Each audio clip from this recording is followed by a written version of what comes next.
When I was a behavior therapist, I had my day scheduled down to the minute. And I would go from client to client's house, and I would have several clients during a day. And I prided myself on being able to manage my schedule, to manage the drive time, to manage my breaks down to the minute, and to always, except for a couple of exceptions here and there, be on time. And that level of obsession with time and space, so getting to a particular point, is really a hindrance when you're doing much bigger reality shifts. So then fast forward almost a decade into the future, I'm standing over my kitchen sink in my apartment in Dallas. I'm going through some crazy experiences in meditation, feeling as though I can access different timelines. The Buddhist monks, apparently, I am not Buddhist, I reference that religion a lot, but it's because I've known people who are Buddhists, and so I've learned from them, and I have a lot of respect for Buddhism. And it's pretty close to, if I was going to follow a religious dogma, I would follow Tibetan Buddhism. And I feel like I might have some roots there in past lives. Anyway, so I've had people tell me that Buddhist monks at certain points of their journey can access not only their past lives, but their future lives. And I always thought that was really interesting. Like, how do you access your future life? Well, as it turns out, all timelines exist all at the same time. And so if you have the right configuration of the brain state or consciousness, you can access it too. And while standing over my kitchen sink in my apartment in Dallas, I did something very odd. I was in flow. I believe I'd come out of meditation. I pretty much spent all day in meditation then. And I was energetically active, and I was doing energy practices. And my hands could activate my chakras, cleanse my aura, do Reiki on myself. I could heal by putting my hands over certain parts of my body. And it was a big part of my spiritual practice. I took my hands, which were energetically active, as I was standing there in the kitchen, and I put them over my frontal lobe of my brain. So I put it over like my forehead, but not actually touching my forehead. And then I shifted it while energetically pulling something. I shifted my hands to be more medial and closer to the top of my skull. And then I broke my clock. And it was this defining moment that there was some part of me that knew what to do, but I wasn't planning it. I wasn't really thinking about it. I was just doing it. And I think I announced out loud. At that time, I perceived that I had listeners nearby, and then I would slip into like a voice to skull nightmare. But I wasn't always in a nightmare. Sometimes I was also with a facilitation group that was observing my process and assisting me in the ways that they could. And I announced to them that I had broken my clock. And then something really strange happened. It was like all of a sudden I started getting these downloads of information, of things and projects and that stuff that I had no reference point for. And I started citing things like coordinates and numbers and project files. Like I kept referencing the blue files. And then I would fast forward like 5 years later and then read about disclosures and things like that and see references to some projects that were classified that I had no knowledge of as a just normal graduate student, and I had no knowledge of as like a normal person.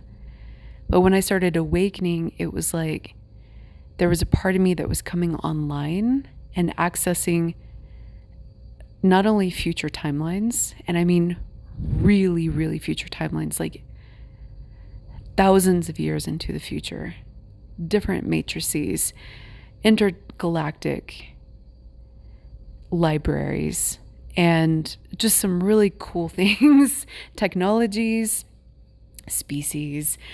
It was like this whole world opened up to me. And imagine for a moment that all of a sudden you become an astronaut, but from the confines of your apartment in Dallas, this little suburban apartment. Love that apartment. I miss it. Anyway, so I had so many great cognitive maps built there, and so many time shifts and portals, and like just some wild experiences. And so imagine that you become an astronaut and you don't even have to leave the comfort of your own home, and you get to explore these worlds upon worlds that you never knew existed. You get to escape the confines of space and time, right? You get to escape the linear existence. You get to escape the monotony of life. And this whole experience just unlocks this adventure inside of you. And then all of a sudden, it's like the real world comes calling. You've got bills to pay, and you've got to go to the post office on Tuesday to get that package out. The record stops, and you're like, I don't want to do any of that stuff. I want to stay exploring, right?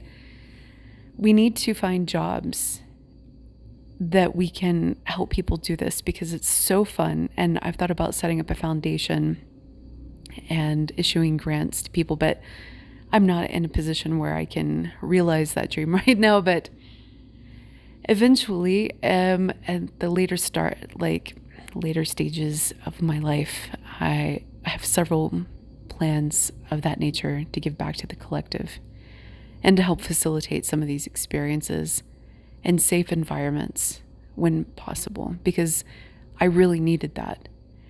I really, really needed that. And I did have that sometimes, but most of the time I didn't. And it was frightening to go through it alone. And I didn't really have social media, but I did have help and support for the journey. But there were some hair-raising moments when I was slipping through the cracks of the dimensions that things were much more terrifying. And so I've addressed that in some of the back-end designs, but let's go back to stepping out of space and time. You have to put down your personal handheld communication device, first of all, because this is, okay, you don't always have to, but it can throw you off guard. Because if you're coming from a binary society, I believe that they have a lag to them and there's a delay. And you do see shifts in messages, and you do see map errors. So it does appear that your binary devices can sidestep space and time, but it does so kind of chaotically. And so as a result, it is not a good anchoring tool for you to use, and it's not reliable when you are shifting dimensions and you are looking for an external validation marker that you've shifted. Your personal handheld communication device, such as like a cell phone or a laptop or even your car GPS, is not reliable enough.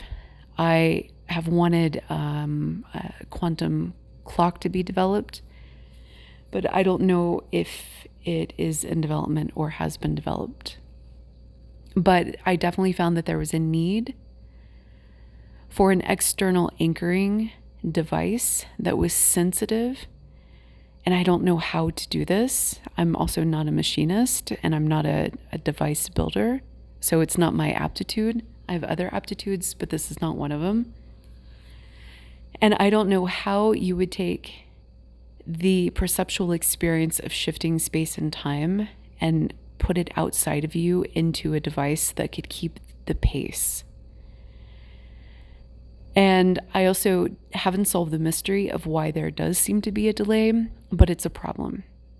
So as you start shifting in space and time, your cognitive system is going to register that before your signpost, your external signpost. And this creates a disconnecting experience when you are trying to anchor yourself. And we're going to talk about anchoring and I'm pretty sure it's going to be the next episode.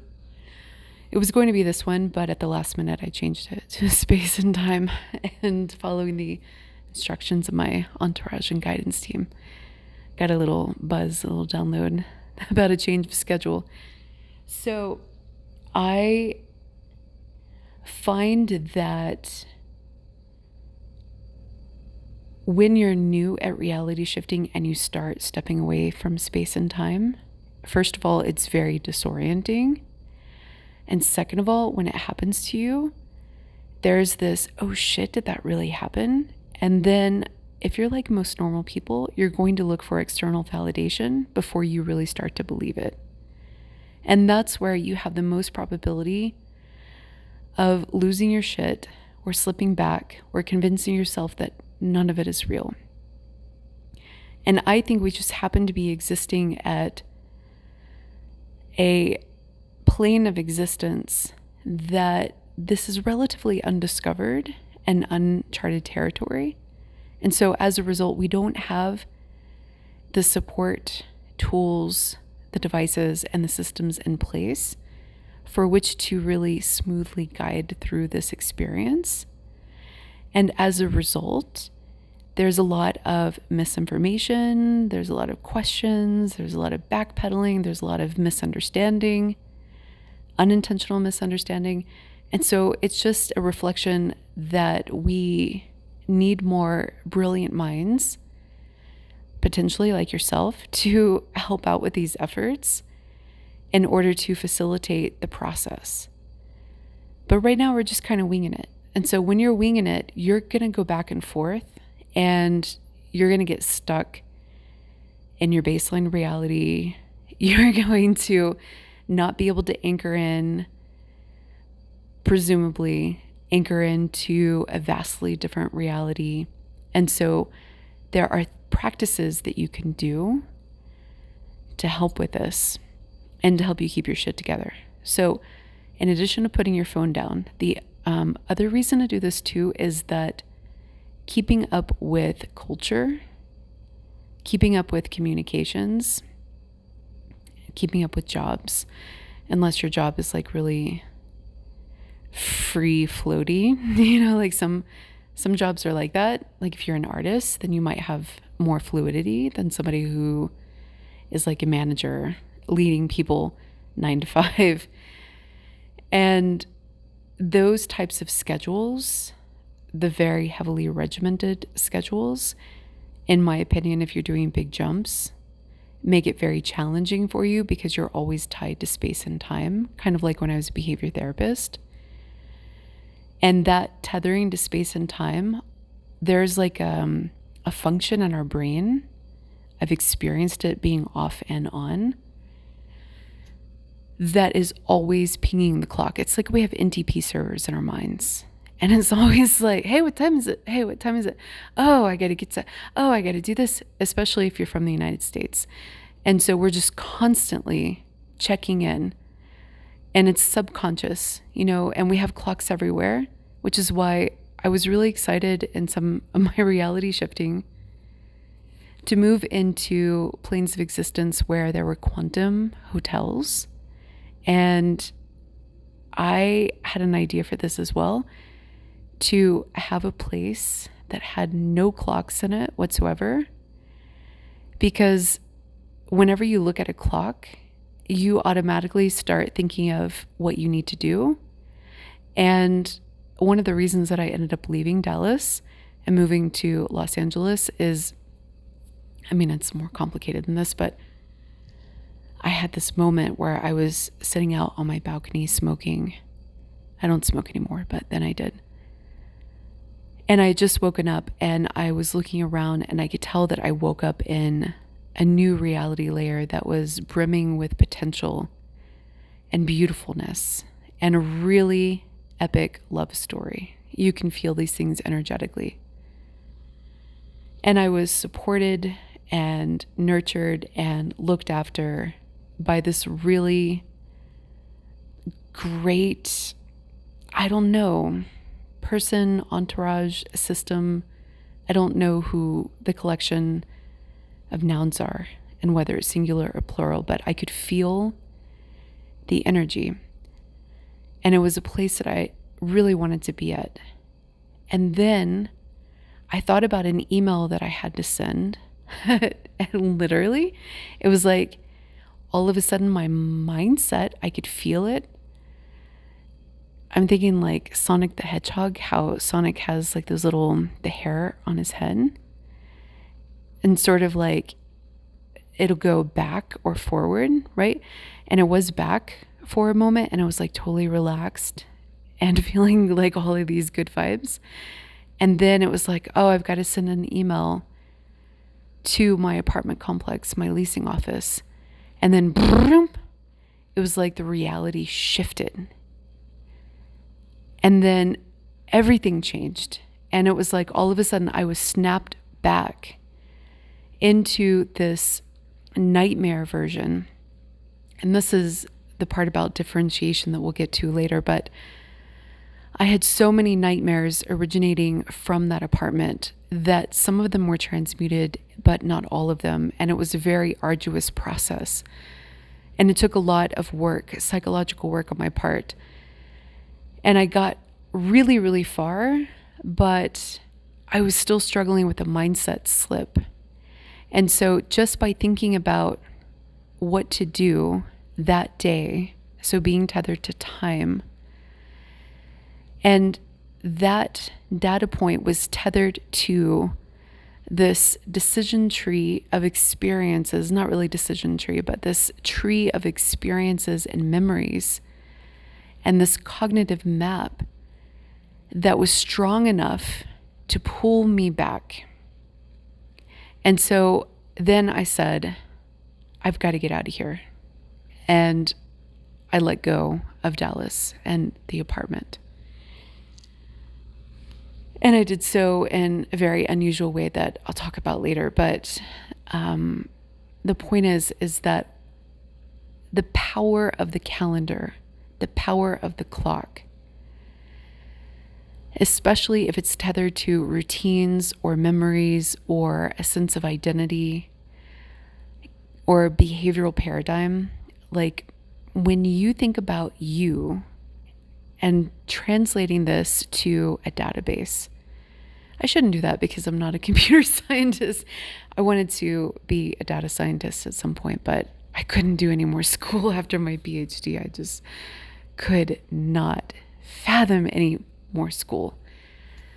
And so if you think about you translating that to some algorithm, I shouldn't. Let me just go with it. You are a collection of inputs and outputs, right? And it's actually more complicated than that because when we break it down by behaviorism, old-fashioned behaviorism will say that you have an antecedent, which would be an input that creates some sort of response in you, some sort of emotion, some sort of desire, some sort of whatever it is. That when that response is strong enough and salient enough and doesn't get discarded by your brain, which is a whole nother issue, then it drives you to behave in a certain way. And when you behave in a certain way, that is your output, right? And then that causes an environmental feedback effect, which then loops back into the whole process. This is the ABCs of behavior. Antecedent, behavior, consequence. Highly, highly simplified. It's actually super much more complex than this. And yes, I'm educated even if I say stuff wrong sometimes. It's part of the charm. And so now if we transpose your likely behaviors based on a series of pressure points that you have in a predictive algorithm, what we'll find is that you're relatively predictable. Actually, you are. Most people are, especially if you are highly regimented and routine bound, which gets to the anchoring episode. It's like you wake up, and this is what Dr. Joe Dispenza teaches. Other people teach this too, but I like the way he teaches it. He does so in a very straightforward manner. It's like you wake up and you run this routine. You even probably scratch your butt the same way as you're walking to the bathroom. I had a client just reference that recently. And, it's like probably the right hand or the left hand on the upper quadrant of your flank. And you do so at a certain pace and you take X number of steps to the bathroom. It's like you are a walking script, right? You are a walking algorithm that just like boots up and then is like, oh, let's get some coffee. Let's do this. Let's do that. Oh, got it. Until you start shifting, and then you might take on different algorithms. And as a result, then your output changes. And so the point is that when you are heavily tethered in space, this is a subconscious cue for you, which is why in addiction research, people that are in recovery and they relapse and they go back to an environment and they are heavily, heavily influenced by that environment, they start using again. And you can actually OD because of this effect. Although I don't remember the specific mechanisms of how this works. But the environment is such a powerful trigger for your behavioral paradigms. It's also the same reason that as an adult, when you go back to visit your family, let's say you live in the South, my family does, then you will start having an accent again, or you will start demonstrating the childhood behavior patterns that you had while growing up. And so the environment is so powerful, space is so powerful, that it can actually drive your reality selection and creation without your awareness of it. And then you pair that with time and all of the routines and your schedule that are governed by time, that just by looking at a clock brings up this sequence of what day is it? Oh, it's Tuesday at 11 a.m. Do I have that meeting? You could be in Hawaii on vacation. You look at a clock on Tuesday and then you're transported somewhere else in your mind. And that transportation effect is what I believe is the cause of snapping us back to certain reality layers. But this is an emerging idea that I have, an emerging theory.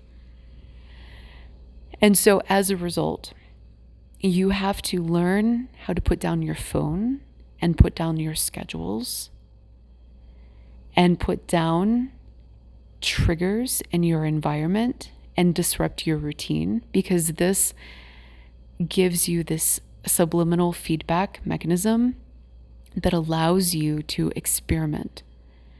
And by breaking your clock, and I don't recommend that you do this because I'm not sure exactly what it did for me, except that it altered my perception of time, not of space. Like I lost all sense of time. And whereas before I could be somewhere down to the minute, I was suddenly not even aware of what day it was. And that allowed me, in some cases, not even the year, and that allowed me to receive information from other years, thousands of years, and receive inputs and pressure points, and to be able to access those timelines.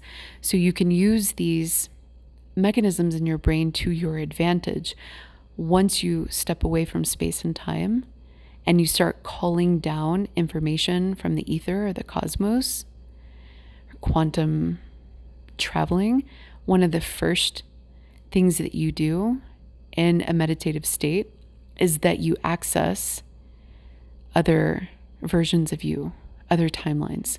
And sometimes when you do that, there is a shift in the environment. There's a shift in your narrative. There's a shift in your role and your identity. Like I have one that is Dr. Grace, who is a content creator, but not using a microphone that I'm holding, and is intergalactic content creator through some fairly sophisticated VR technology that is integrated with biotechnology, and it's not scary. It's actually not scary. So it's really fun. And but people are really scared of transhumanism. I don't know why. I understand that there's stories and propaganda in modern day culture. That's not the only alternative. There are many options on the table. We don't have to go to the scary one all the time. Just saying. So by putting down your awareness of where you're locally at in space and time, it allows for you to explore beyond the confines of your singular existence a lot easier. And then by reducing your behavioral patterns, your habitual patterns in particular, with signpost-like devices, including your phone, it prevents the pullback mechanism. So if you just turn off your phone for an entire weekend, go into a quantum meditation, you have a higher probability of being able to access beyond the locality of your space-time existence because you don't have your phone pulling you back. And then, if you want to take it to the next level, unplug all of the clocks in your house or set them to a random time. I love doing this. Set them to a random time in the future and see if you can't look at the clock and try to pull information from that future time point. And try to do it intuitively, like try to really think about a time point that you want to access, another version of you, and see if you can meditate on that clock and use this effect to your advantage. So it can go both ways. There's some other tips too that we will talk about along the way. Driving without a map is a great one. Getting lost, another great one. Letting the environment change because you're losing touch with space. And then combining those together is a really powerful tool while driving if you can do it. And there are other techniques too, but this should get you started for now, and we'll continue to talk about this. So listen, if you are interested in one-on-one reality shifting coaching with me, I would love to potentially work with you. Feel free to reach out to me. We can do an hour-long session, or we can do an intensive weekly deep dive. Some of my favorite experiences is doing the deep dives because I really get to know you. You get to know me. We have fun with it. We can shift reality together sometimes if we get there. And it's actually just a blast. And you can email me and we can go through the screening process to see if it's right for you. sacredjourneyproductions@gmail.com. Okay, talk to you soon.